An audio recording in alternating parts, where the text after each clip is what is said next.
This past weekend, I had a chance to study under the legendary Massad Ayoob.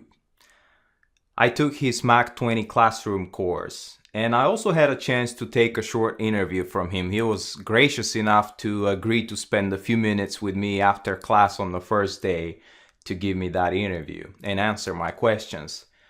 But let me introduce quickly Mr. Ayoob. Massad Ayoob is an internationally known firearms and self-defense instructor. He has taught police techniques and self-defense to both law enforcement and private citizens in numerous venues since 1974. Mr. Ayoob is the former director of the Lethal Force Institute and now directs the Massad Ayoob Group. Massad Ayoob has appeared as an expert witness in many trials and serves as a part-time police officer in New Hampshire and has served as a part-time police officer there for more than 40 years. Mas, as he would like us to call him, has written several books and more than 1,000 articles on topics such as self-defense, combat techniques, firearms, and law issues.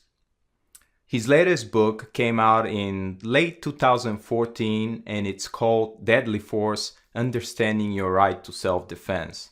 I cannot recommend it highly enough to you. But let's go to the interview now.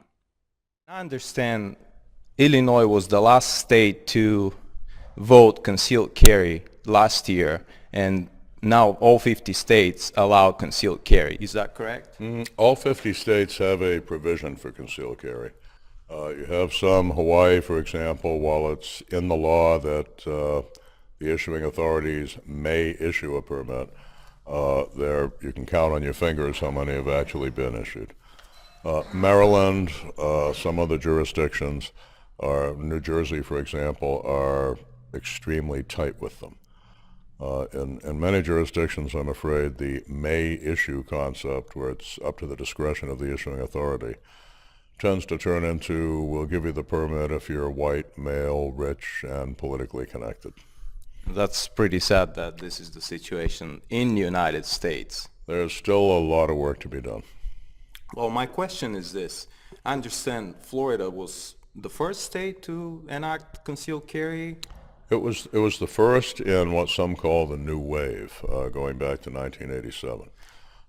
Some states, Vermont, for example, has never required a concealed carry permit. State of New Hampshire has had it since about 1923. Washington has had concealed carry for a very long time. Up until about 1987 in Florida, it was may issue, and it was only good for the county where it was issued. Marianne Hammer and her group, Unified Sportsmen of Florida, pushed through what I consider to be landmark reform legislation with shall issue.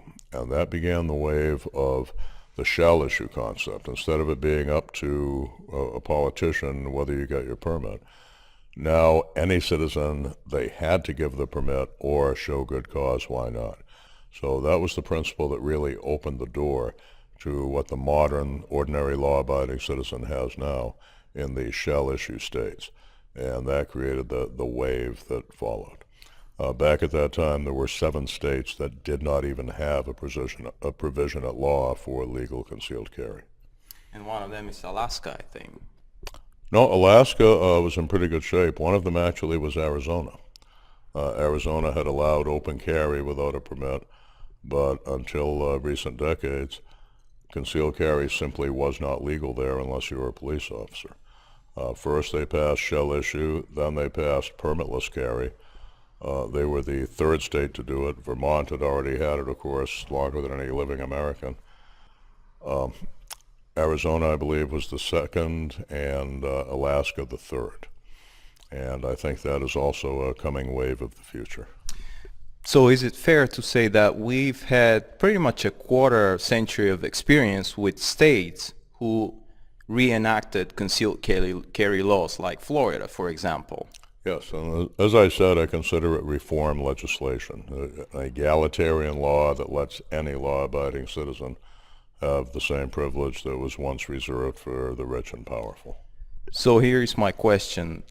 for all this data accumulated over almost a half a century, no, a quarter of a century, I should say, 25, almost 30 years in many states, we now know that in every state that has the concealed carry laws, the crime rates have stayed the same or even gone down. And if we account for the increase in population over all these years, we could pretty much safely make the argument that the crime rates have gone down everywhere.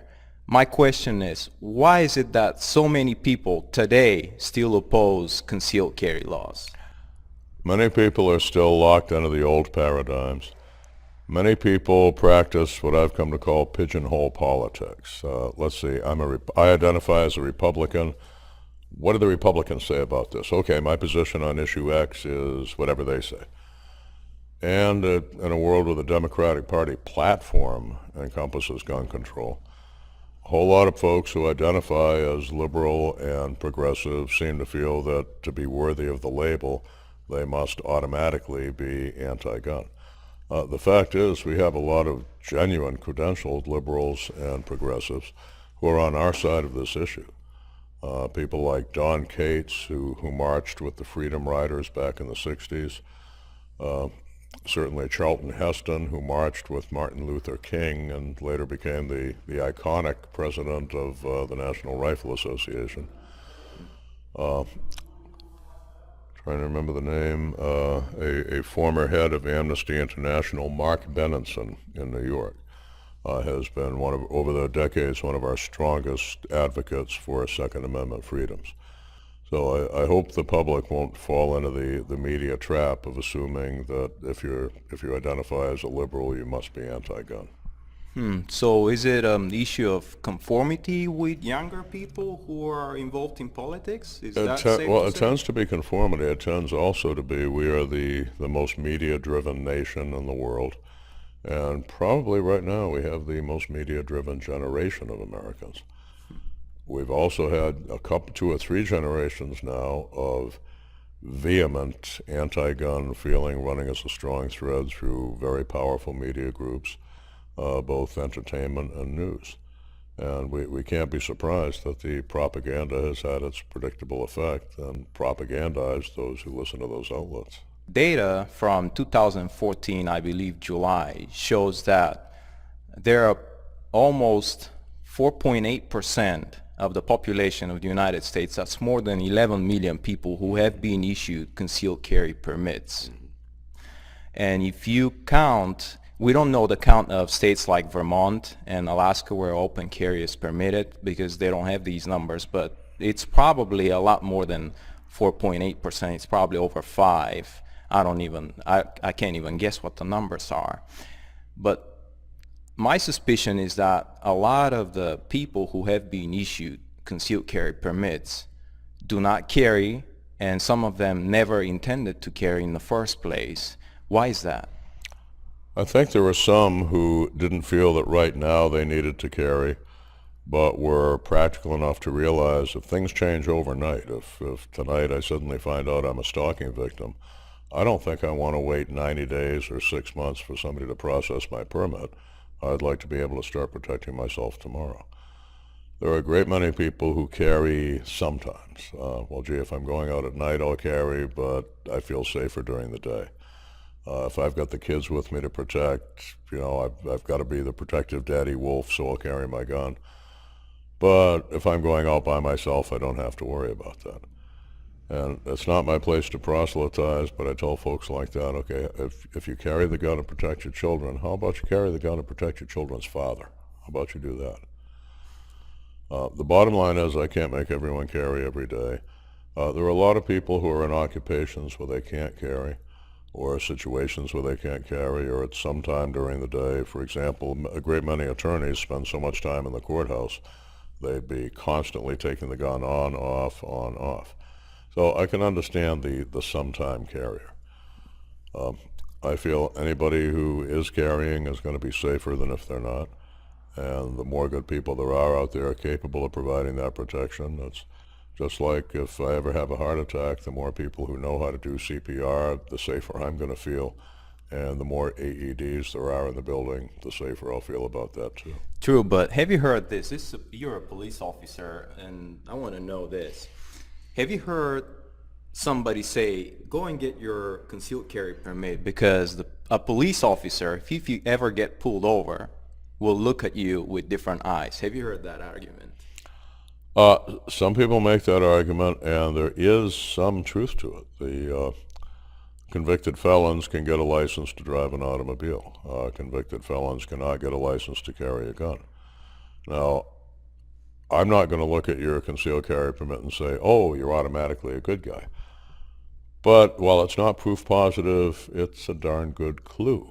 A government very much like my own, maybe if you're in my jurisdiction it was the same issuing authority, has checked you out, has said, okay, no criminal record, nothing frightening in the character background that would make us have a hearing and say, look, he may not have a criminal record yet, trust us, we know this guy, you don't want him to have a gun in our community.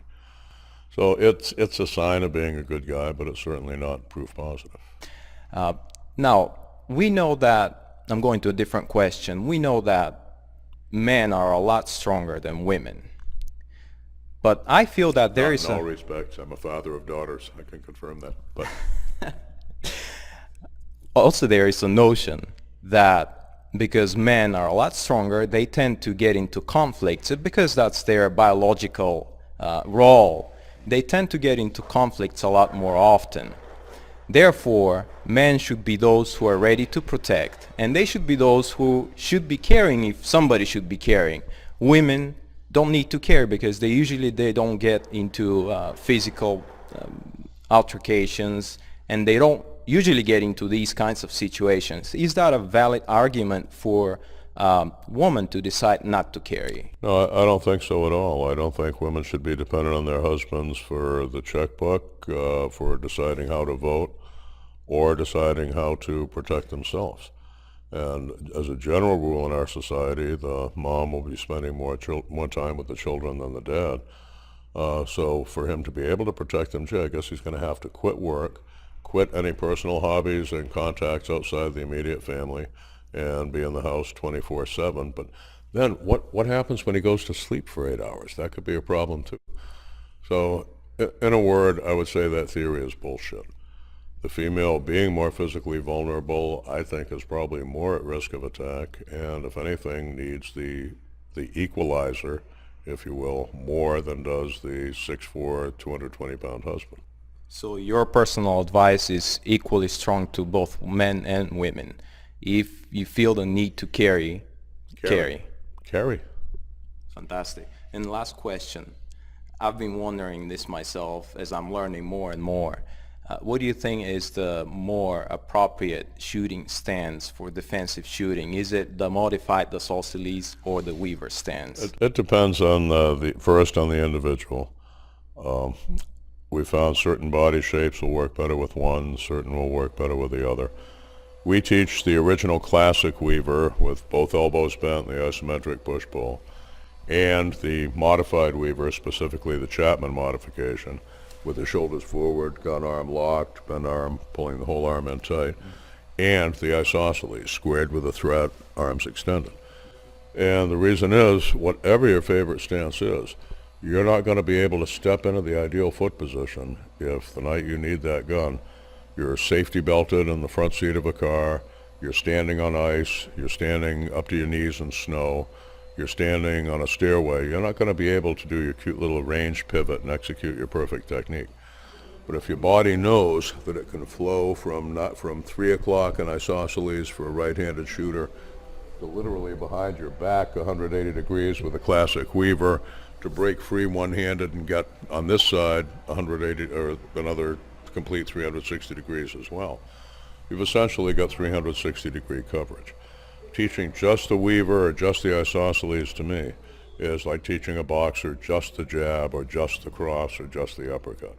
Every fighter is going to have a favorite punch, a best punch, but a one-punch fighter is not going to last too long in the arena when the movement starts. So let me see if I understand that correctly. First, you have to find out for yourself what works better for you. And second, you have to be trained in both, because in a dire situation, you don't have the time to think about it. You have to leave it to muscle memory or even availability of space. Is that correct? That's correct. The more your body knows how to do, the more your body's going to be able to do it reflexively when the stimulus to do that comes.